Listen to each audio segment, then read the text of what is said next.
I never made it, but I know what it takes. I'm underrated. Attack on Titan: 8 perfect fan theories for how the series ends. As Attack on Titan nears its end, these fan theories about the famous anime's ending aren't just plausible, they're perfect. And Attack on Titan is hitting its closing stretch in the manga, with the anime not being all that far behind. As we get closer and closer to the end, naturally, fan theories are flying everywhere on how it's all going to close.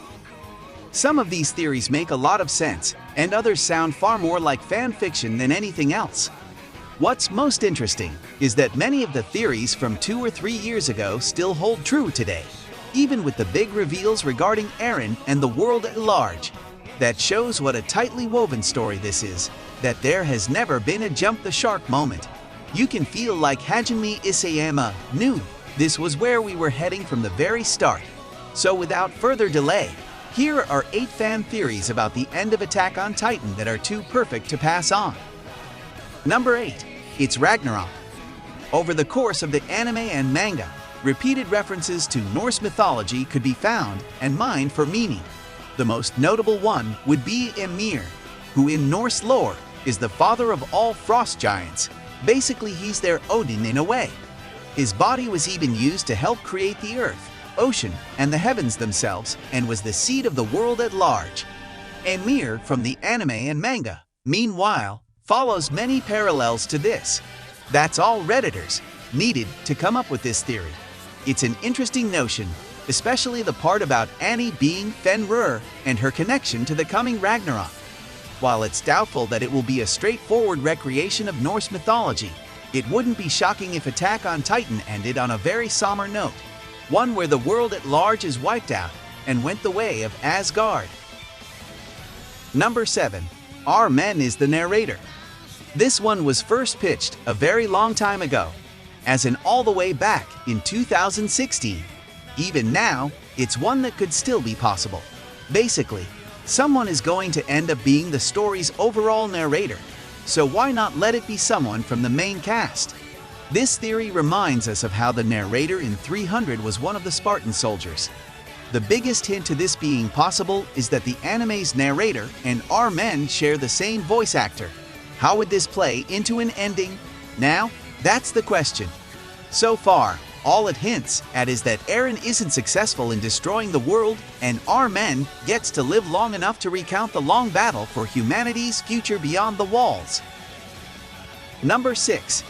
9 Titan Shifters, 1 Titan God. This is another theory that's been floating around for a few years, and one that has a possibility of happening considering how Eren is currently acting.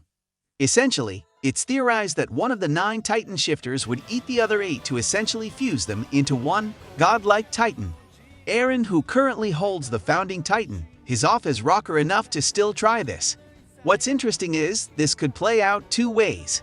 One being that Eren, being so consumed with destroying the world, dangerously needs more and more power. The other would be Eren purposely becoming the villain, consuming the other Titans and willingly letting himself be sealed, thus ending them as a threat forever. Either one would be pretty interesting.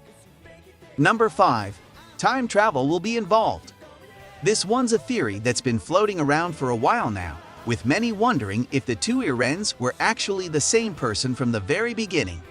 Given the current state of things, it's unlikely, but there have been plenty of strange hints to it. Previously, characters gained memories that they shouldn't technically have, like Kruger knowing about Eren and Mikasa long before they even existed, or how Yeager saw Mikasa with long hair in his dream. How this would play into the ending is currently unclear and confusing. Still, it's intriguing nonetheless. If time travel movies are anything to go on, the overall solution wouldn't be satisfying. It's too mucky a storytelling device, and we hope that isn't a route taken. Number 4. The story takes place in a time loop. This and the time travel theory go hand in hand for many of the same reasons already stated above. But there are other examples. One such example is Kruger referencing how every race and nation involved keeps making the same mistakes, hinting at them having done this before. If it's a time loop, it's possible that Eren Yeager may know that it is. and that's why he's going as crazy as he is. Maybe the only way to destroy the loop is to destroy the world, or perhaps he succeeds, and that's what starts the loop over again. It's a theory that could be a cool twist, but one that needs to be handled delicately. Number 3. Mikasa will be the sole survivor. This isn't an out there theory like many of the others, especially when you consider Mikasa's character. Eren and our men have always been driven to protect humanity, or at least Eren was until recently. They have always seemed on a collision course of self-sacrifice, and with how things are shaping up, that sacrifice could be the two of them fighting one another. Mikasa, meanwhile, has always been more focused on Eren, keeping him safe being her main concern. With how dark this series is, it would be fittingly tragic that the one character who was afraid of being alone was forced to be. Not only that, but she could also, in turn, be forced to see both her good friends die in front of her. Number 2. Nostradamus was right about 1999. Flare over at Amino Apps came up with this theory, and it's the most convoluted thing you'll ever read. In fact, it's one that has the least likelihood of happening on this list. The theory states that this all ties into the Nostradamus theory that the world would end in 1999. It can be summed as follows.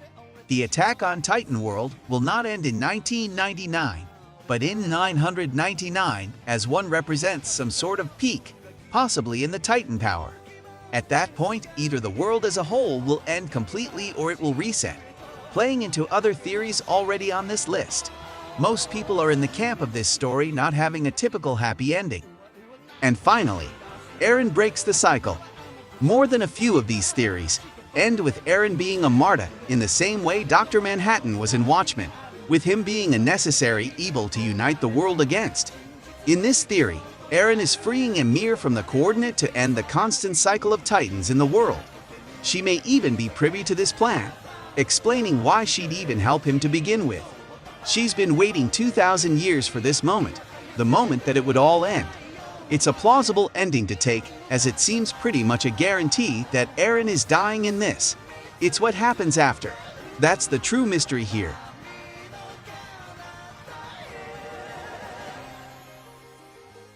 I never made it, but I know what it takes. I'm motivated by a mix of... Thanks for watching today's Bright Anime. If you find this video worth watching, please consider hitting the like button and subscribe. Make sure to click on the bell button as well, and I promise to bring you the brightness of all bright anime.